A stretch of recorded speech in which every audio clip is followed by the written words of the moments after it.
ဒီစပွဲထိုးကတကယ်တော့မိစ္ဆာတကောင်ဖြစ်နေခဲ့တာပါသူဟာဝိုင်းနီခွက်ထဲကိုတရွေးထွေးထည့်လိုက်ပြီးသပင်တမြင်ကိုပါထည့်လိုက်ပါတယ်အဲ့ဒီဝိုင်းကိုတောက်မိတဲ့သူဟာသပင်ပိုင်ရှင်ကိုအသက်ထွက်မတက်ချစ်မိသွားမှာဖြစ်ပါတယ်ဝိုင်းခွက်တွေကင်ပြီးအစ္စလန်တိုင်းလျှောက်လာချိန်မှာတော့သူဟာစပွဲထိုးမလေးတစ်ယောက်နဲ့မတော်တဆတိုက်မိသွားပါတယ်အဲ့ဒီအချိန်မှာစပွဲထိုးမလေးရဲ့သပင်တမြင်ကဝိုင်းခွက်တစ်ခုတည်းကိုမတော်တဆပြုတ်ကျသွားခဲ့ပါတယ်ဒါကိုထိုလူကသတိမထားမိပဲဧည့်သည်တွေကိုဝိုင်းတွေဆက်ပြီးတီးခင်း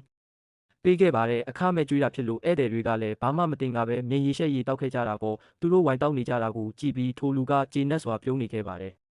နောက်တနေ့မနက်မှာတော့အချစ်စေးရဲ့အာနိသင်ကစပြီးပြလာပါတော့တယ်လူမဲမျိုးသားတစ်ယောက်ဟာမှန်တဲကိုကြည့်လိုက်မိတဲ့အခါမိမိကိုယ်ကိုချက်ချင်းပြန်ချစ်မိသွားပါတယ်သူတောက်ခဲ့တဲ့ဝိုင်းထဲမှာသူ့ရဲ့ကိုယ်ပိုင်စပင်ပါသွားခဲ့လို့ဖြစ်ပါတယ်နောက်ထပ်အမျိုးသားတစ်ယောက်ဖြစ်တဲ့ဒရူးကတော့စားတောက်ဆိုင်ထဲကိုရှောက်ဝင်လာခဲ့ပါတယ်သူစပွဲထိုးမလေးကိုမြင်လိုက်တဲ့အခိုက်အတန့်မှာပဲစေးအာနိသင်ပြပြီးမင်းကတကယ်ကိုလှတာပဲလို့ညင်သာစွာပြောလိုက်ပါတော့တယ်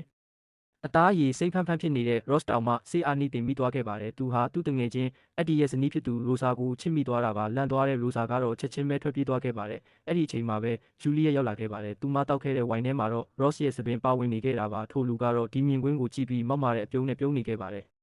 တစ်ဖက်မှာလည်းအက်ဒီကဂျူလီယက်ကိုမြင်ချင်းချစ်မိသွားပြန်ပါတယ်။ဒါပေမဲ့ဂျူလီယက်နဲ့ရိုဆာကရင်ဘတ်ချင်းနီးတဲ့တငယ်ချင်းတွေဖြစ်ကြပါတယ်။သူမကအက်ဒီကိုစူပူချိန်မောင်းပြီးလှည့်ထွက်သွားခဲ့ပါတယ်။အဲ့ဒီအချိန်မှာဂျီလီယန်ကအက်ဒီကိုမြင်သွားပြီးချက်ချင်းပြေးလာကနမ်းလိုက်ပါတော့တယ်။ကွက်တီပဲရိုဆာရောက်လာခဲ့ပါတယ်။အက်ဒီကရှေ့တိုးလာပြီးသူဂျူလီယက်ကိုချစ်မိသွားပြီဖြစ်ကြောင်းသူ့ဇနီးကိုဝန်ခံလိုက်ပါတယ်။ဒါကိုကြားရတဲ့ဂျီလီယန်ကဒေါသတကြီးနဲ့သူ့ကိုထိုးပစ်လိုက်ပါတော့တယ်။မကြခင်မှာပဲကြံတဲ့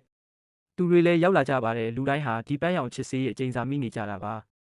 နောက်ဆုံးမှာတော့ရိုဆာကမနေ့ညကဝိုင်းမတောက်ခဲ့တဲ့တူးလေးသောလူဟာသူမဖြစ်နေလို့စေးအာနီတင်မမိတာကိုရိပ်မိသွားပါတော့တယ်သူမကထိုလူကိုလိုက်ရှာပြီးဖြည့်ဆည်းပေးဖို့အတင်းအကျပ်တောင်းဆိုပါတော့တယ်သူမကိုမရှင်နိုင်မှန်းသိသွားတဲ့ထိုလူကထွက်ပြေးပြီးစပွဲထိုးမလေးကိုဓာတ်စာခံအဖြစ်ဖမ်းဆီးလိုက်ပါတယ်စပွဲထိုးမလေးနာကျင်နေတာကိုမြင်တော့ဒရူးကရှေ့ကိုပြေးထွက်ပြီးဝင်ချပါတော့တယ်နောက်ဆုံးမှာတော့ထိုလူဟာ6ထဲပြုတ်ကျသွားခဲ့ပါတယ်သူတေဆုံးသွားတာနဲ့အတူလူတိုင်းလည်းသတိပြန်လဲလာကြပါတော့တယ်ရုပ်ရှင်အချင်းချုပ်များကြည့်ရှုရန် follow လုပ်ထားပေးပါ